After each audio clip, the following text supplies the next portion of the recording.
Wala na nga kaming time magluto kaya lumabas na lang kami sa kain ni Ninang Thea. Tapos nag-window shopping na may kasamang fitting. Tapos pag uwi naman ng bahay, nag-celebrate naman kami ng birthday nila Papa Tom sa ni Tito Win. Hi guys, ayun matapos ang mahaba-habang work week, naisipan namin ni Ninang Thea mag-Pampers Day. Diaper yan. Ang lakas ng loob magkaroon ng Pampers Day. Wala namang natira sa sahod ng mga yan. Para magkapera, nag-part-time job muna ako bilang escalator attendant.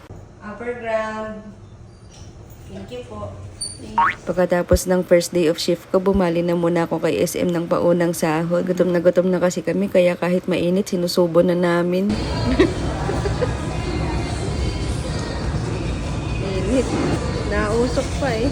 Wala na kasi kaming time magluto ni Ninang Thea sa bahay, kaya naisipan na lang namin kumain dito sa labas. Sa sobrang gutom ko, nakalimutan ko na paano maghipan ng kanin. Init.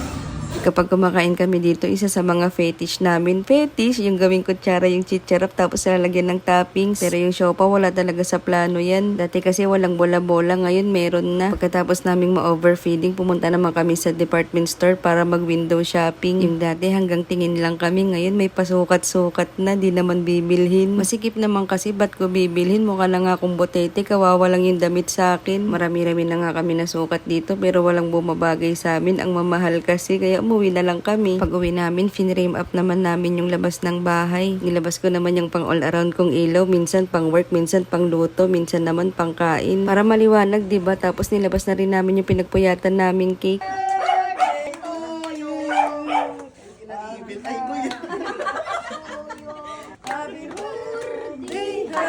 Birthday celebrant nga pala ngayon ni Papa Tom sa ni Tito Win. Ganyan ba talaga sumayaw kapag nagkakaedad na? Siyempre di mawawala ang family picture pang my day. Tapos itong mga audience pilit na pinapatawa si Baby Champy. Nakakabigayan na nga ng regalo dito. Tuwang-tuwa naman si Papa Tom kasi pangarap niya daw to. Ganyan ba talaga pag nagkakaedad na? Nung nakaraan lang nangaaway ka pa sa Roblox, ngayon gusto mo na maging foreman. Yes!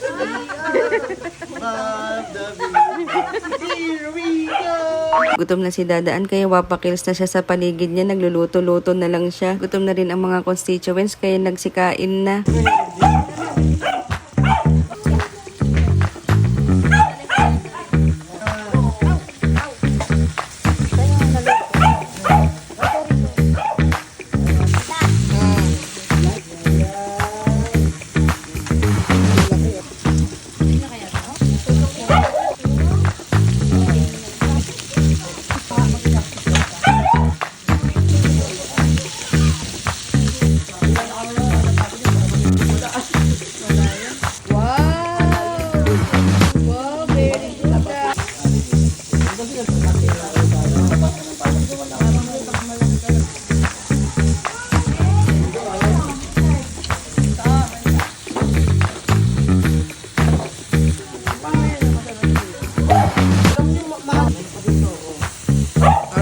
Pagkatapos magkainan, videoke naman, malalaman mo talagang na overfeeding na ang mga people kapag tulala na yan. Boy! Si Sarah boy, tulala na!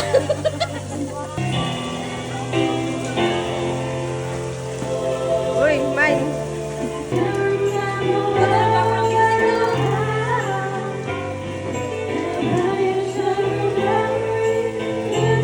Kaya pala tulala si Ninang Thea kanina, nag-i-internalize lang pala siya kasi bibirit siya. Pero mas maganda yung performance ni Sab, meron pa siyang mga backup dancer. Ngayon lang ako nakakita ng sumasayaw na hindi gumagalaw ang bangs.